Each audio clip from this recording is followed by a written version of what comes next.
Good morning. Thank you for joining us. For those of you that were able to make it here in person, and for those of you that are watching online. My name is Robert. I'm with the Fraser Valley Healthcare Foundation. I would like to welcome you today to our 2020 Planned Giving Seminar. Today's speakers will be from RBC Wealth Management, RDM Lawyers, and KPMG. A little bit about us. As mentioned, we are the Fraser Valley Healthcare Foundation. We were established in 2000. We're a registered charity that fosters partnerships with individuals, organizations, and businesses to support and improve local healthcare within the Fraser Valley, specifically Mission, Abbotsford, Chilliwack, and Hope.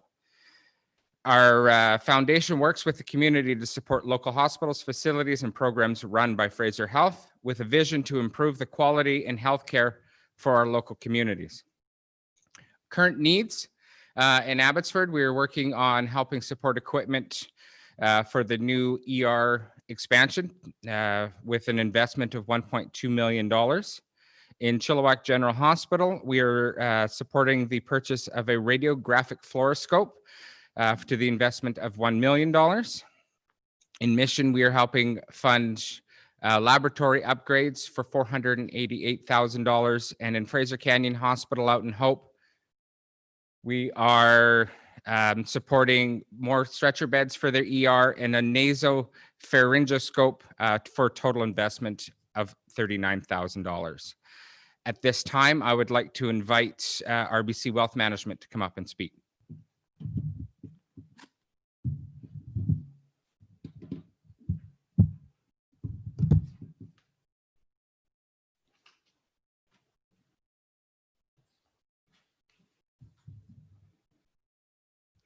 Good morning, everybody. Nice to see you here. My name is Elijah. I am with RBC Dominion Securities. I want to thank the opportunity to come and speak to you guys. It's always good to get together and try to see how we can find solutions to help foundations in our community like this. Obviously, we're here today to talk a little bit about charitable giving and look at options that we have. So let's get started.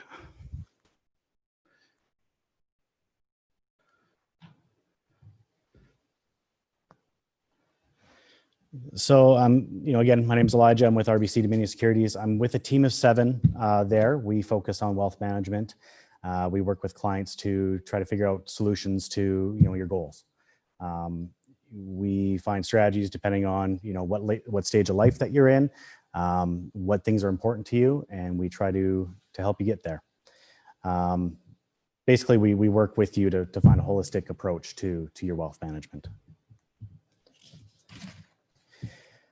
So the big question is, what do I need to know when I'm looking at giving a charitable donation? What do I need to know?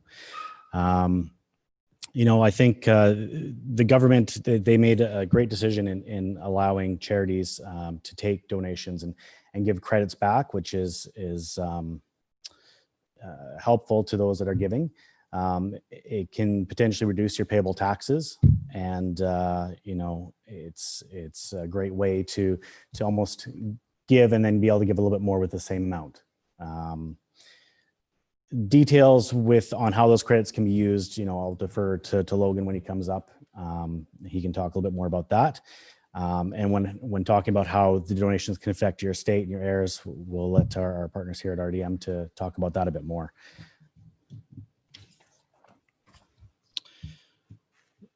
So what is a charity? The CRA set specific criteria for what a charity is. Things that need to be followed by the organization to be able to operate as a charity. There's set standards for that. There's set criteria. The important thing is only registered charities are available to give you a donation receipt that qualify for a donation tax credit. To become a charity, primarily, the activities that they do must fall into a couple of categories. There's 4 big examples. They have to either give some sort of relief of poverty. So food banks, low cost housing units, or, advanced education. So universities, research institutes are examples of that. Advancement of religion is another one. Places of worship or missionary organizations are also a good organization. And then purposes that are beneficial to the community. So like the Fraser Valley Healthcare Foundation, where they're giving back to the community to make it better. Those are the kind of the criteria that a charity has to fall into to be able to give you that tax donation credit back. To meet and maintain charity status, it has, as a legal entity, it has to be registered federally and provincially or territorially. They're only allowed to engage in certain activities, and they must maintain and control direction of those activities. They can be public foundations, private foundations, but the big thing is they have to be able to keep books and records and complete accurate receipts for the donations that are given, as specified in the income tax regulations. The last thing that charity has to do is meet an annual spending requirement, which is known as a disbursement quota. This amount is calculated annually, and it must be used by the charities to either fund their own activities or be gifted to other qualified donors.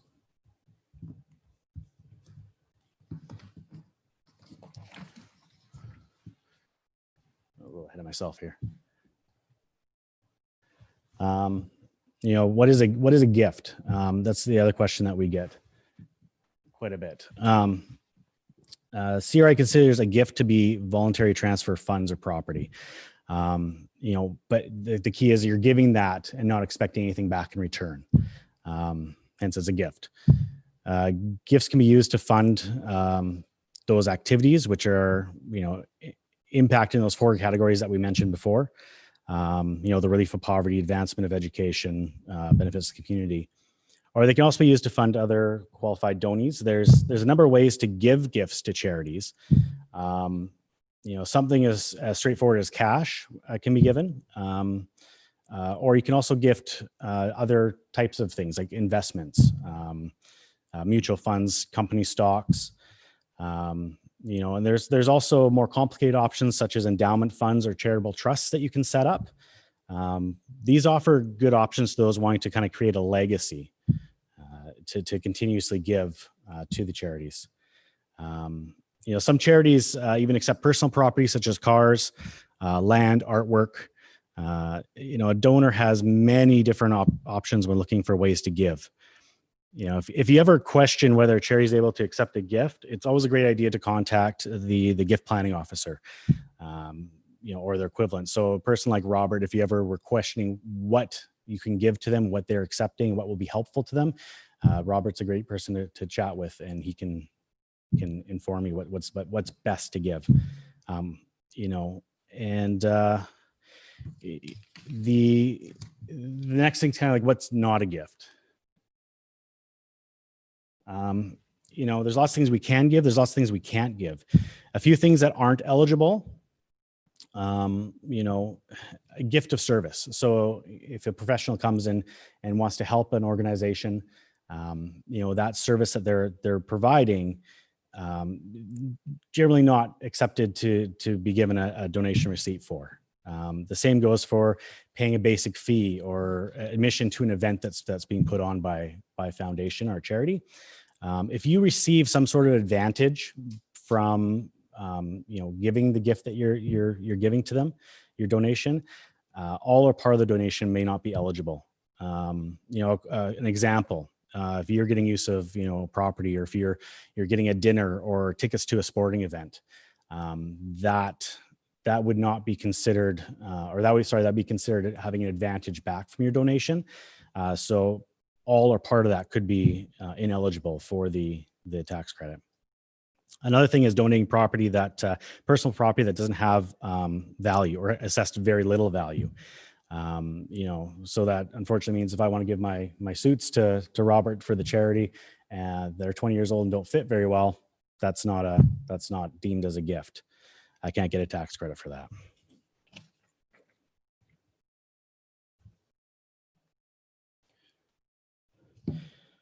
So donating personal investments instead of cash. I'll talk high level on this, and defer to Logan at KPMG for the nitty gritty of it. But basically donations of personal investments held in your accounts, they can give you some added benefits as a donor. The government of Canada eliminated the taxation of capital gains that are triggered by the donation of traded securities. That means, that would include things like company shares, bonds that are listed on the stock exchange, mutual funds, potentially any interest in a segregated fund. This also applies to shares that you may have gotten from an employee stock option when working. There's a lot of advanced methods to donating these tax efficiently. And it's something that's really worth discussing more in detail with a tax specialist.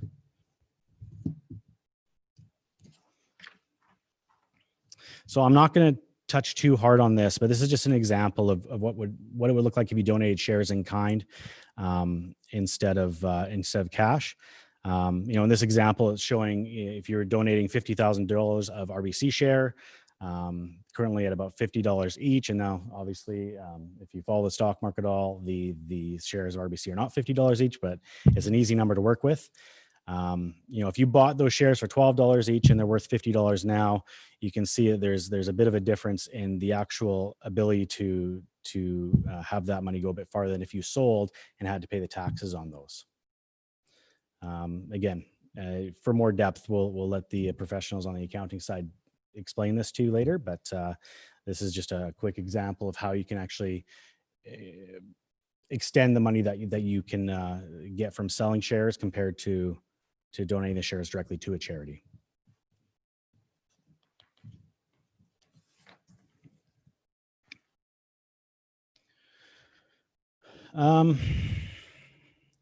There's many ways that we can work. Professionals in wealth management can work with you to develop different types of gifting options. The biggest thing is to make sure they're best suited for you and your current stage in life.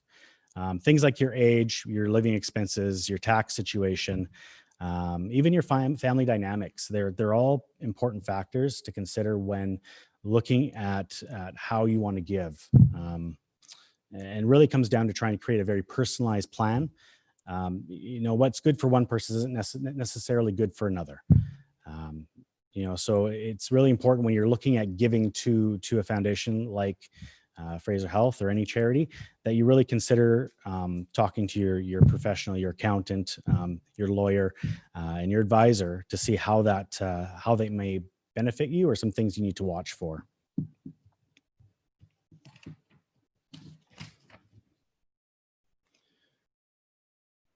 In the handout that was given out to you guys, there's a page or booklet in there called the Family Inventory. This is something that we give to all of our clients. It's a good way to keep all your information in one spot. We want to include that because if you have, things like charities that you want to make sure that some funds go to, you need to make sure that your will and all that is accessible. You can list down where all this stuff is, including all your different accounts that you have. It's a good way to keep everything in one package instead of having, someone need to look all over if you can't find it for yourself.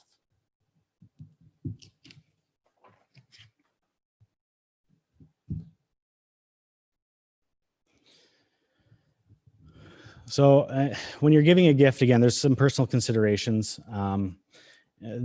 The most important thing is to remember that when you give a gift to a charity, it's one way. There's no take backs when you give it. There are a few circumstances that may allow for that, but with a registered charity, most are unable to ungive a gift under CRA rules. So before you commit to a large donation, make sure that your own financial needs and obligations are fully met first. A charity is always happy to receive a gift. Rob would love to receive that gift, but I know that they would not want to do it if your own personal well-being was in jeopardy because of it. As with any investment, your number one consideration should be the rewards that you get from investing in it. And that's the same with charities. We're not giving for that tax break necessarily. We're giving because we know that there's a need and that we're trying to help fill that need.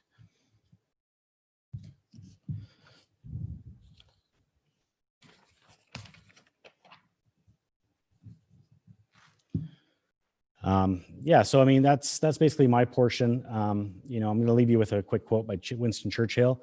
We make a living by what we get, but we make a life by what we give. Thanks for your time.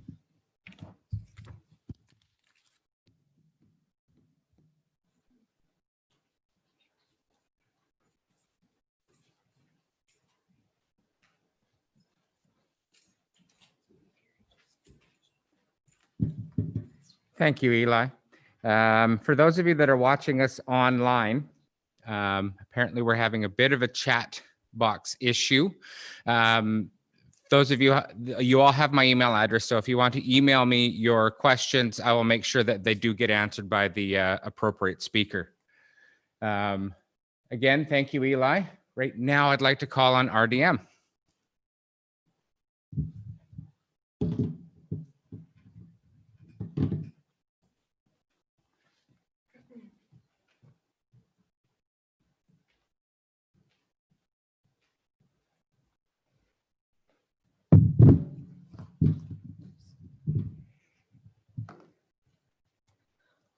Right. Good morning. My name is Hannah Chilliwack. I am an associate with RDM Lawyers.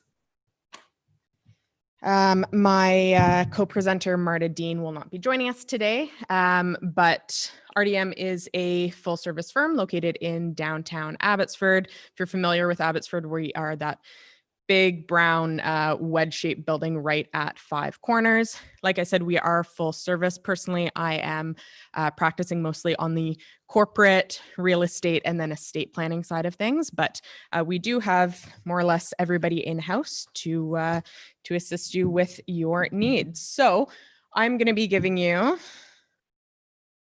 a bit of a crash course on estate planning today. So we have things divided up into 3 categories: planning for incapacity, planning for death, and then charitable giving. All right, so on the estate planning side of things, what should you plan for? Incapacity and death. Incapacity, we have 2 documents that kind of cover this: power of attorney and representation agreement.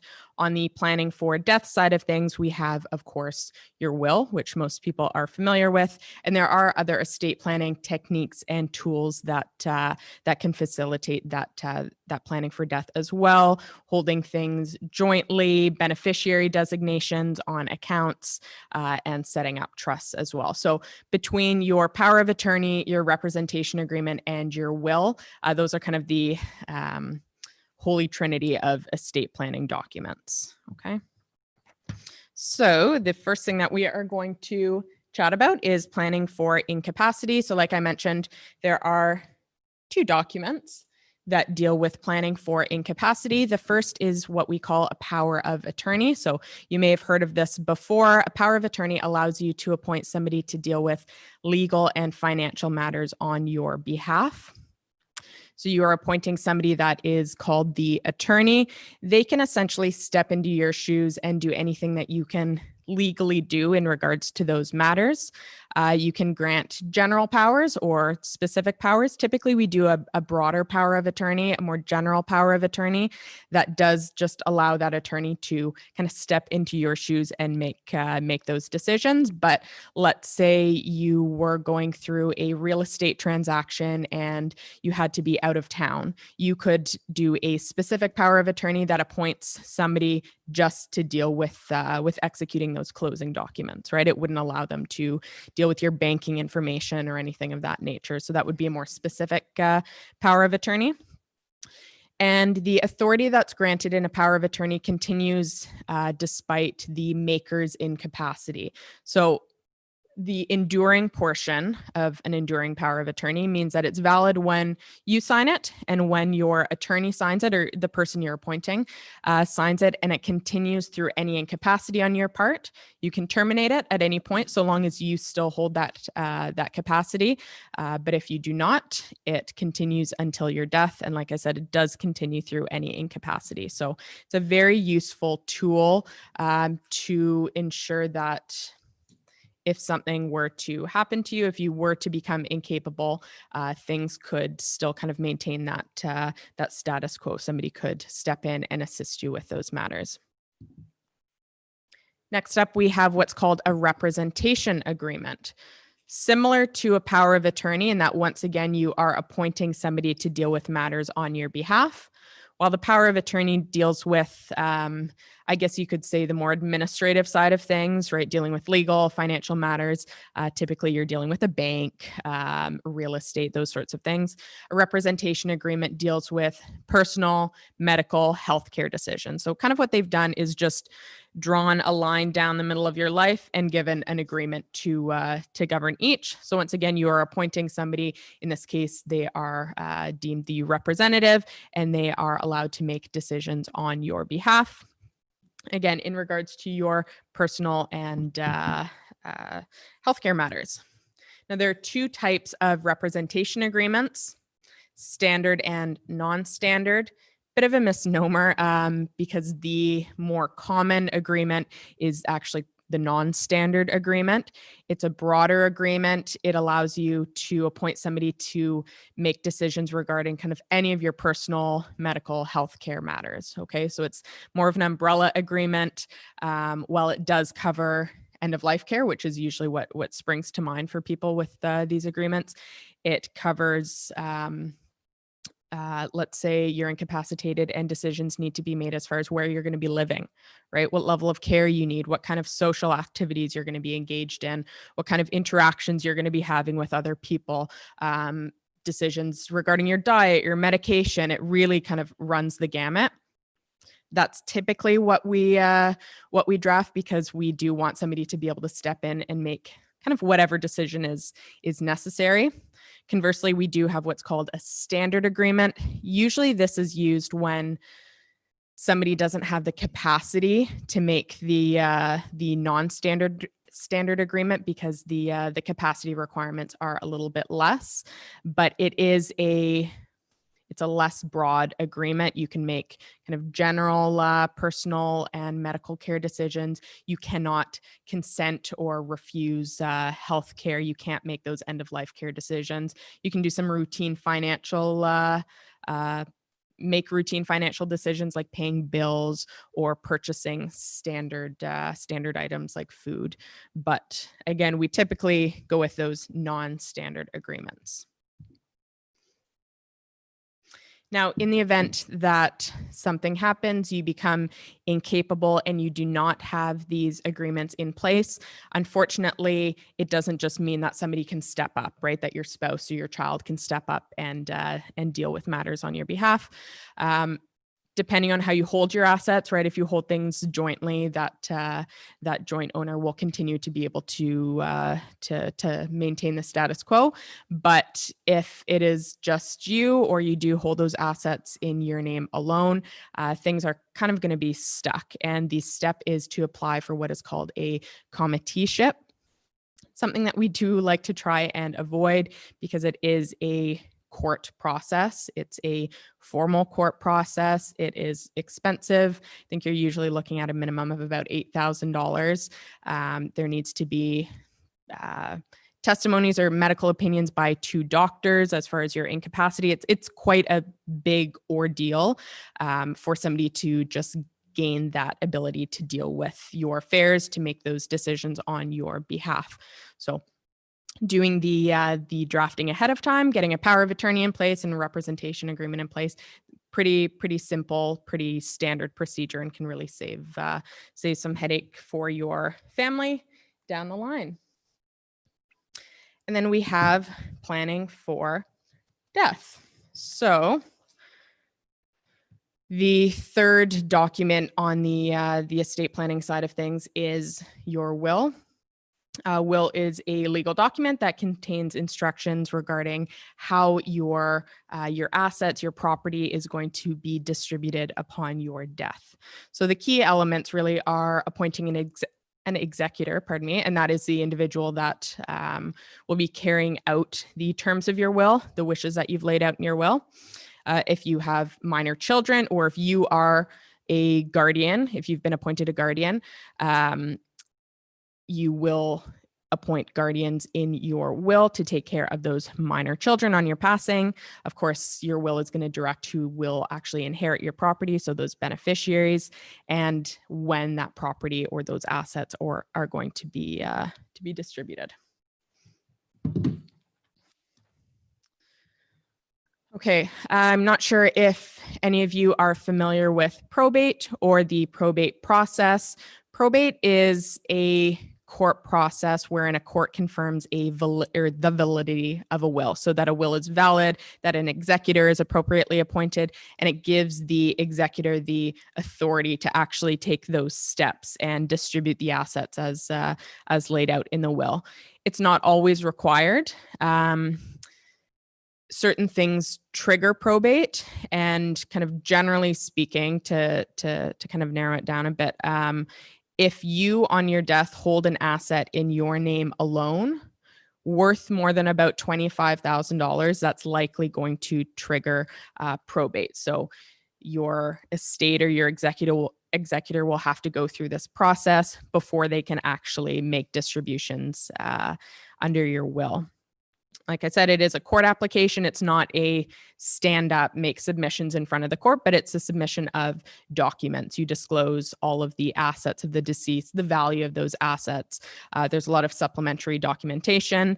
And at the end of things, the court grants a grant of probate, and then the executor is free to do or to carry out the wishes of the deceased. Okay. It is a timely process, right? Because it is a court process, and there are fees involved. There are court fees, probate fees, legal fees. So there is some planning that we can do to try and eliminate the requirement for probate. Typically with spouses, the first spouse to pass, there's no probate required. You hold things jointly, and those assets just shift to the survivor on your death. But usually when the second spouse passes, or again, if it's just you and you haven't appointed beneficiaries on assets, don't hold things jointly, then probate is likely going to be required. And at the end of the day, it's something we oftentimes can't get around, but with some proper planning, we can eliminate it when unnecessary. All right. Once you make your will, you are, of course, free to make changes to your will. We try and draft wills broadly enough that you don't need to make changes frequently, right? Most people do a couple of wills in their lifetime. You make those changes or a new will if you undergo major life changes, right? If maybe the executor that you've named has passed away, you've had a falling out with a beneficiary, your assets have substantially changed. Those, of course, necessitate revisiting your will and making sure that it still accomplishes your wishes. But typically, you don't need to make these changes very frequently. As long as you still have capacity, you can make changes to your will at any time prior to your death. If you no longer lack capacity, of course, you can't make those changes, right? A lawyer would not be able to take instruction from you. This second portion, this changes after death, what this is getting at is the ability of certain individuals to contest a will, so to request that a will be changed if they don't feel like they have been, if proper provisions haven't been made for them. And the individuals that have that right are spouses and children of a deceased. So it does stop there. It's not, your second cousin, a grandchild, your neighbor. Those people don't have standing, right? They don't have the right to contest your will, but your spouse and your children do have the ability to do so if they don't feel like they have been appropriately provided for. There's no requirement that people are treated equally under a will. You know, you have 3 children, there's no requirement that each get, let's say, a third. There are situations where maybe there's an estranged child, or there's been a falling out, or there's no relationship. We just want to make sure that those are appropriately documented in your will, why you are making decisions in the manner that you are, so that if at the end of the day somebody does contest, you know, that third child, let's say, contests your will, the court can see that there was a reason why you did what you did. Okay. If you pass without a will, it is called an intestacy or dying intestate. And our legislation has kind of a family tree that indicates who is going to benefit under your will. So again, under your estate. So again, this is when you do not have a will in place. If you have a spouse but no children, everything goes to your spouse. If you have children but no spouse, then it's equally amongst your children. If a child of yours had predeceased but had children of their own, those kids would get that child's share. If you have a spouse and children, the spouse gets a preferential share depending on whether or not the children are your children together, your biological children together. And then it's divided between the spouse and the children. And you can actually legally have 2 or more spouses. So if that is the case, then it is usually it's divided equally, but the court is usually involved at the end of the day in those situations.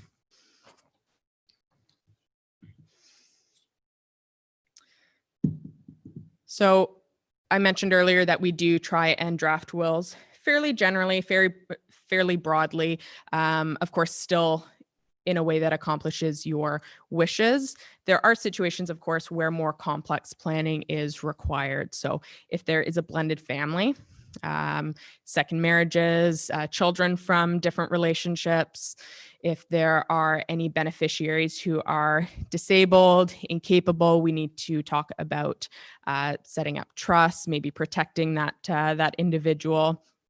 Family businesses, family farms, there's kind of a larger discussion on family succession planning that would need to happen there. And of course, just the higher net worth client as well. And usually in these situations, your lawyer is involved, your accountant, your financial advisors, you've kind of got your team working together to make sure that the estate planning documents that are put in place are actually going to accomplish your wishes. And then lastly, charitable giving, of course, that is why we are here today. So Eli did go over some aspects on kind of the financial planning, the accounting side of things. On the estate side of things, a couple of things that you need to keep in mind that are important if you are making any charitable gifts or donations within your will. So we want to make sure that the charity is properly named. So we do see that, unfortunately, quite often, especially when people have done their wills at home, right? They haven't named the charity properly, and those gifts can actually lapse in that case. So if we were doing, or if another law firm was doing your will and you were naming a charity, they would run a search. So Eli had kind of a screenshot of the search tool up there before, but the charity has a registered number and a proper name. So I want to make sure that is iterated in there. We also want to ensure that, ensure that you haven't been too narrow with your charitable gift. Sometimes, people are being very generous. They've named a charity in their will, but they have indicated that those funds are to be used for a specific purpose by that charity. By the time that individual passes away, that may no longer be something that the charity does. It may no longer be part of their purpose, their mandate, something that they are actually able to carry out. So we can have some issues there. We want to make sure that your estate actually has sufficient assets to cover the donation, right? That you haven't you've been a little too generous and we can't carry out the other wishes that you've laid out in your will. Charity has to survive you.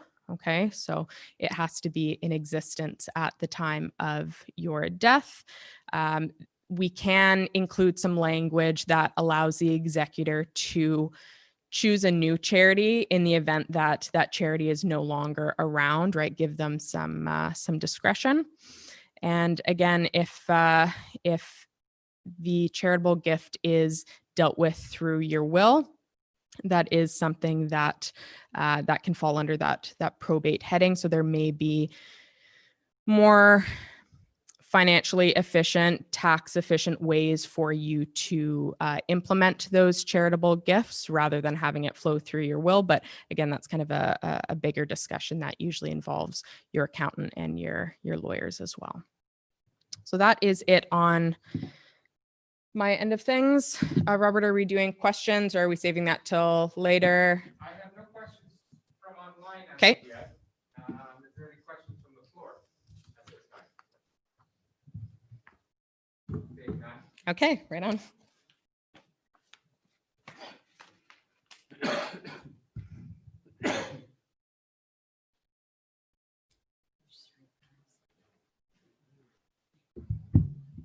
Thank you, Hannah. And last but certainly not least, I will now ask for KPMG to come on up and present the last piece.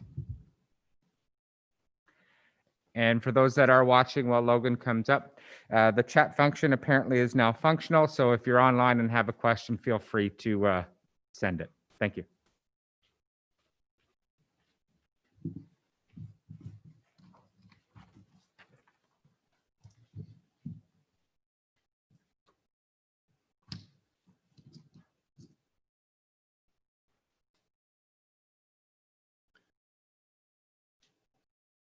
Good morning, everyone. My name is Logan Song. I'm here today with Laurel Thornton. We are tax advisors from KPMG.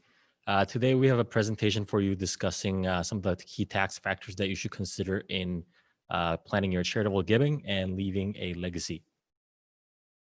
So for today's agenda, we will first go over some tax aspects of donation tax credit and some common types of assets that can be donated.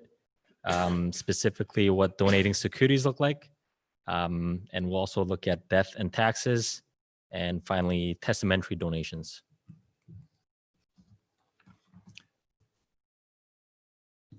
So when you make a donation, you get a donation tax credit. So that is non-refundable tax credit.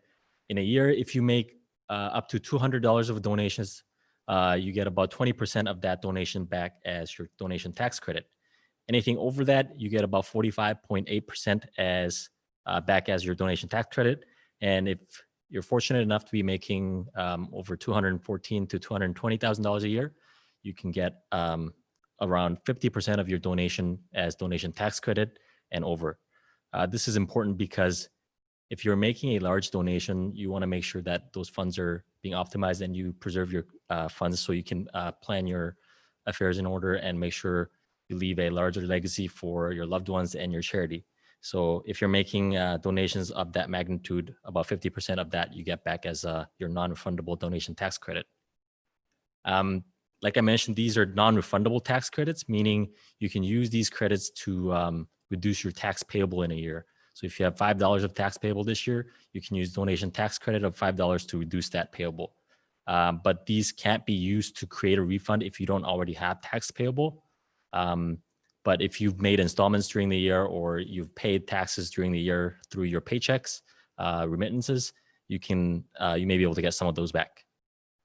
And there is a 75% limit on how much donation you can claim in a year. So if you have $100 of income and you've donated $100, you can only claim $75 of that donation as donation tax credit. And whatever you haven't used in 1 year, you can carry forward for up to 5 years. So it's important to consider your income level for the years coming ahead and how much donation you want to make in order to make sure that you can use up all your donation tax credit. I think most people know that if you make a donation, the donation can be claimed by either yourself or your spouse or common law partner. If you make a donation and if the receipt was issued in, some your children's name or your parents' name, those cannot be claimed. So you need to make sure if you're wanting to get the credit, the receipts are issued in your name.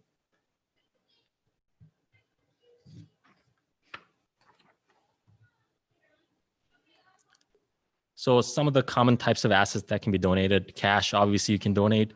You can donate your investments. You can donate real property. You can donate certain personal property called listed personal property. You can also donate your registered accounts like RRSPs, RRIFs. You can donate those. You can also donate your life insurance. So donating securities, I think Eli went over this briefly.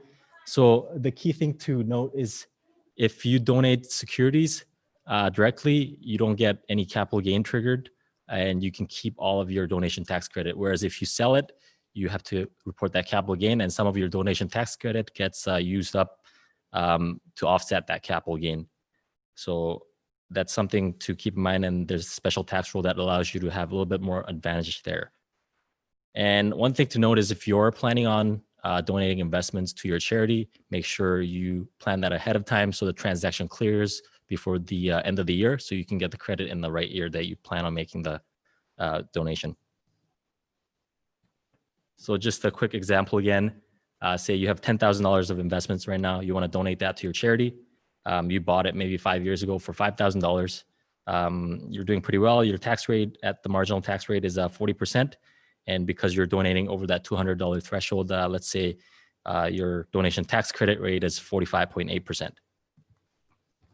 So if you sell it and invest it, you only get $35.80 of donation tax credit left at the end of the day. $1,000 of it gets used up to cover the capital gain. Whereas if you donate it directly, you get to keep all your donation tax credit. And it doesn't make any difference to the charity because charity would generally receive your investment and sell it right away. So charity would get the same amount of the fund.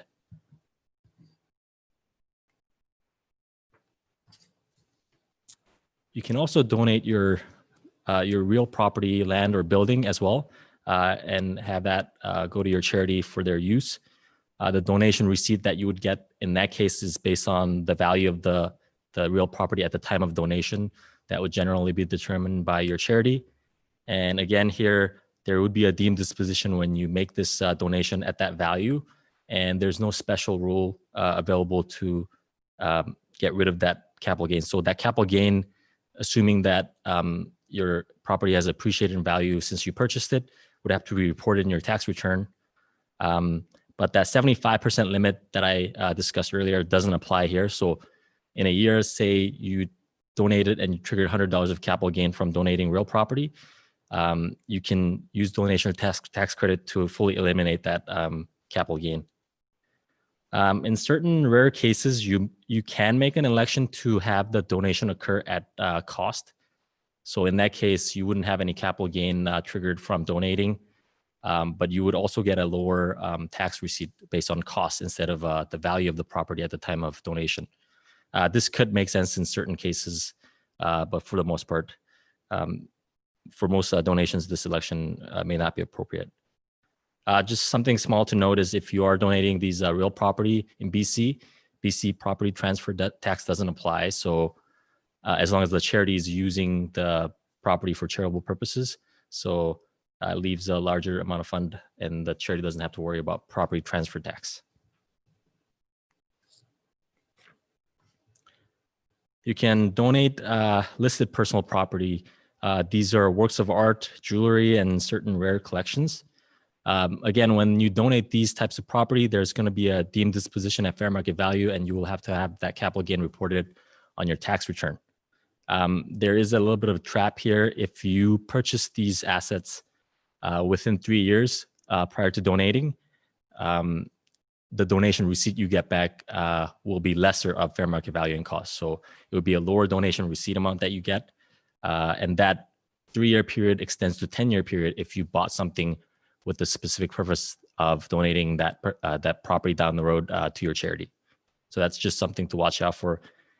And there is $1,000 floor tax cost. So if you bought something for $500, it automatically gets bumped up to $1,000. So there's a little bit of a bump there. And again, for this as well, the 75% limit doesn't apply, so you can fully shelter the capital gain with your donation credit. There are some properties called certified Canadian cultural property. These are essentially like national treasures. So if you donate these to designated institutions like museums, you can get the donation receipt for full amount, and you don't have to worry about triggering a capital gain.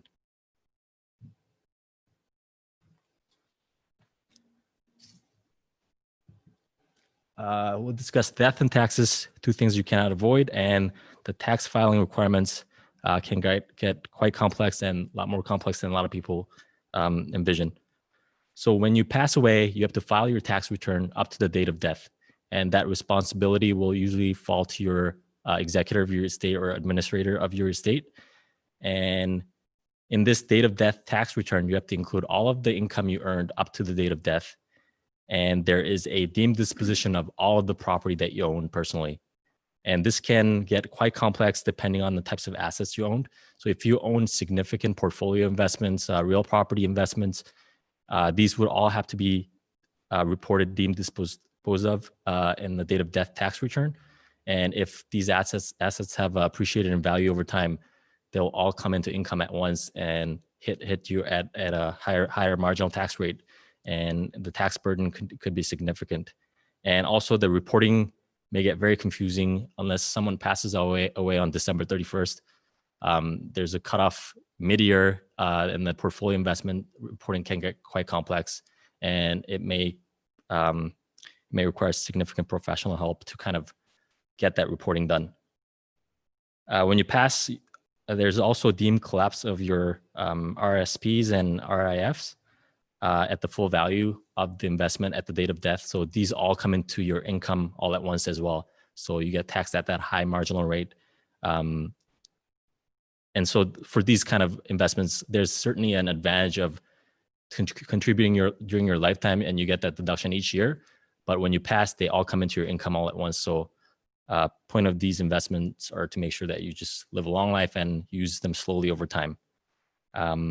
Of course, there is a spousal and common law partner rollover available for these registered accounts. So if you pass and you have a surviving spouse, these accounts can be rolled over on a tax-deferred basis. Depending on the types of assets that you owned on death, you may be required to file estate tax returns. So when you pass away, the types of assets that you own personally pass through your will, and they form a part of your estate, unless the assets were owned jointly or through a trust. And if those assets have capital gain reportable or income or other reportable transactions, estate tax return has to be filed. So when you pass away, an estate gets created immediately after your death, and that estate and yourself are considered different tax entities, and you have to file tax returns separately. And depending on the types of assets that you own, the filing can get quite complex if you own quite a bit of assets on death. And the concept of graduated rate estate, or GREs, are very important to consider. So these are estates that arise as a testamentary trust that arise as a result of your death. So for most people, when they pass, their estate should generally be eligible to be a GRE. These are significant in a way they're subject to graduated rate of tax. So if GREs are making $100, they have a lower tax rate than if they're making $100,000. This is different than most other trusts that are generally subject to fixed rate of tax at the highest marginal rate. So there's an advantage to having these GREs if the estate owns significant assets. And these GREs are eligible for 36 months after your death. And after that, they lose the status and become something called former GREs. And in order to be a GRE, an estate has to make a designation in its first year of T3 tax return filing. And there is a flexibility with these GREs in a way that they can choose a non-calendar year end.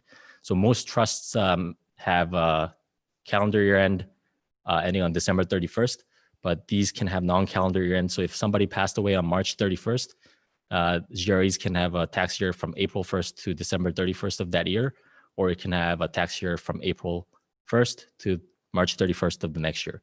So depending on your situation, there could be an advantage with this. Now I'll pass it over to Laurel, and she will go over testamentary donations.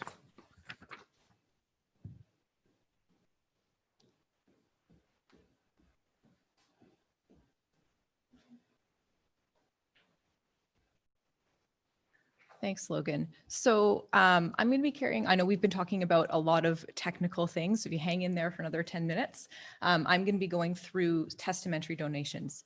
And so testamentary donations are those that are made upon your death compared to, donations that are made during your lifetime.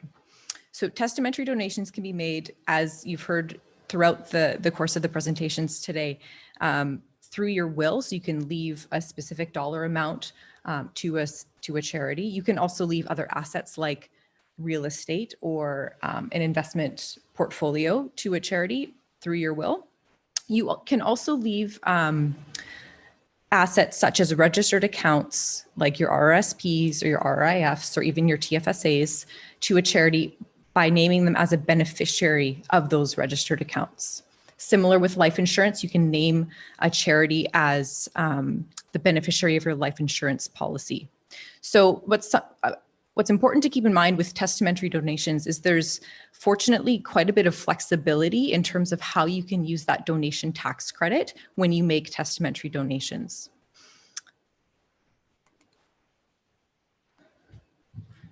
So if you recall a few slides back, Logan introduced the concept of a graduated rate estate. So that's an estate that's within the first 3 years after the date of death of an individual. And then after that time, for another 2 years, it's referred to as a former graduated rate estate.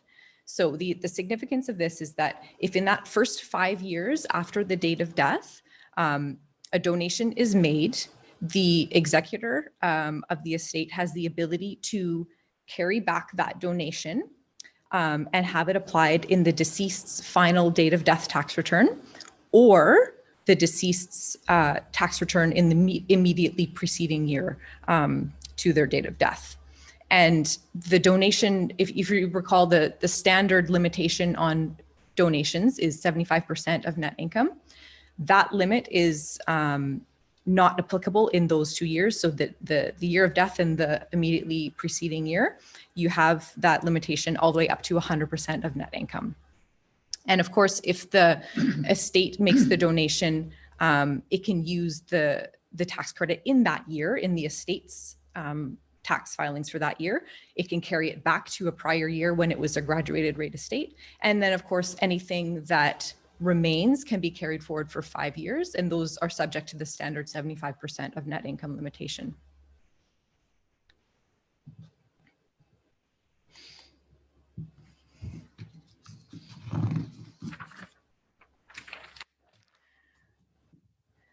So with respect to making gifts through your will, like I said, you can donate a specific amount of cash to a charity.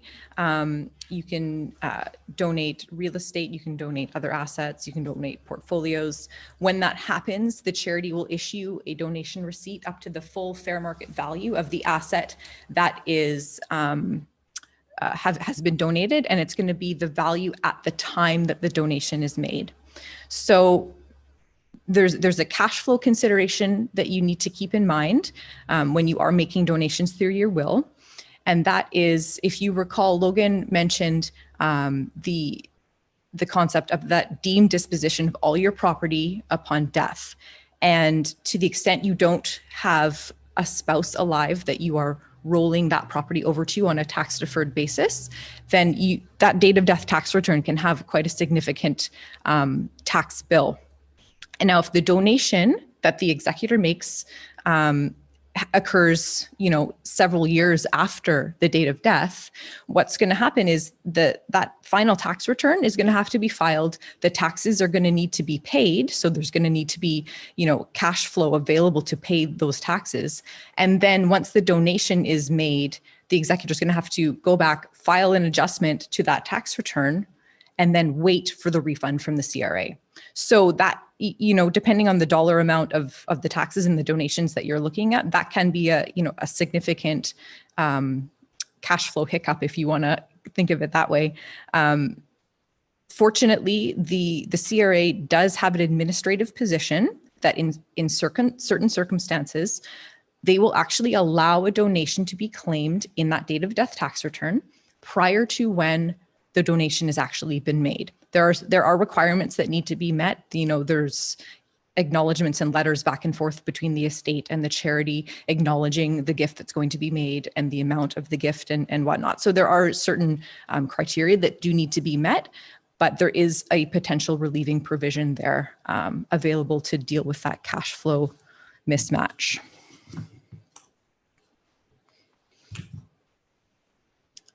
In terms of, like I alluded to before, in terms of donating your registered accounts, so your RRSPs, your RRIFs, or your TFSAs, you can simply name the charity as the beneficiary of those accounts. And this beneficiary designation is revocable, which means that so you make this designation now during your lifetime, should your circumstances change, you have the ability to change that beneficiary designation. So nothing is happening in terms of the actual donation until you actually pass away. If you pass away and the charity is named as the beneficiary of those accounts, it's going to receive the full value in those accounts and issue a donation receipt for that full value. Of course, like Logan mentioned, the value in those accounts will still be taxable in your date of death tax return, but you're going to have that donation receipt available to offset the tax in your final date of death tax return.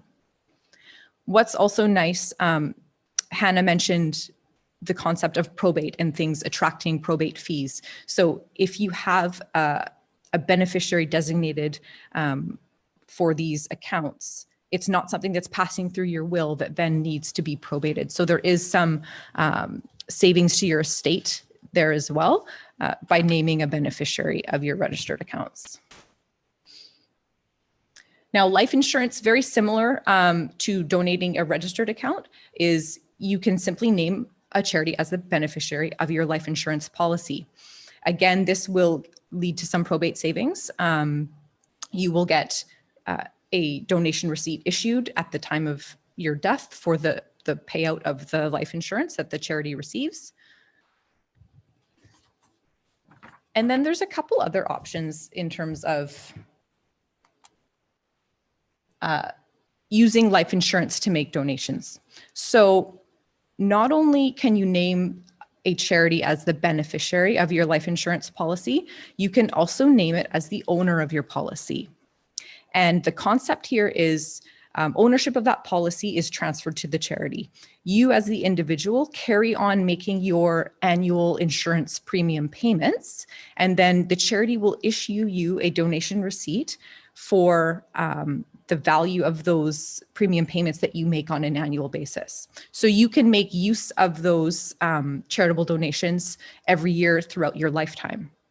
And to the extent, depending on the nature of your insurance policy, that there's any accrued value to that policy at the time of ownership change, again, the CRA will issue you, or not the CRA, the charity will issue you a tax receipt for the value of that life insurance policy at the time of making the change in ownership.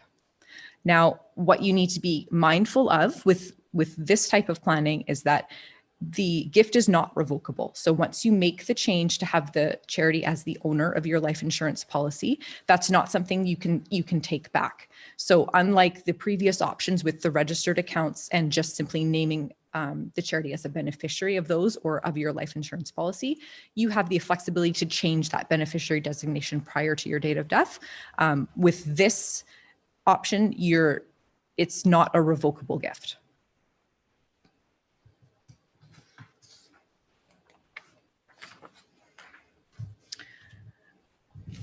So, as I'm going to echo the comments that Eli and Hannah have made, planning really is key. You need to consider what your current assets are, your current income stream, what your anticipated annual cash flow needs are going to be from now until your date of death, and then what you want to give away and when you want to give it away.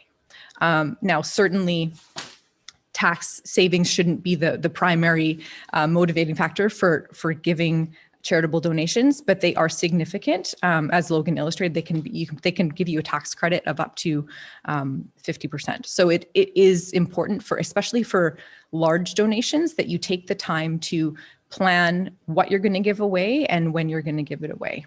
And make sure that, some thought is given to lining up the potential tax benefits of giving with, your taxes that you're going to otherwise be paying. So for example, if you have a larger annual income and you can make use of charitable donations throughout the year, every year during your lifetime, perhaps giving during your lifetime makes sense.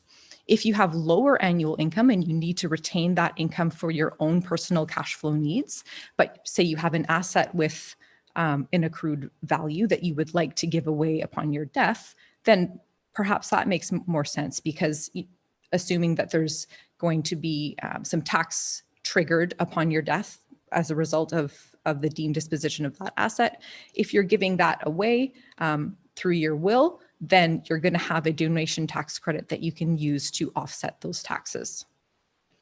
So once you're clear on all that, you obviously need to consult with your advisors, your financial planners, your lawyer, your accountant, to make sure that there's a cohesive plan in place so that your charitable wishes can be carried out successfully and hopefully without too much tax.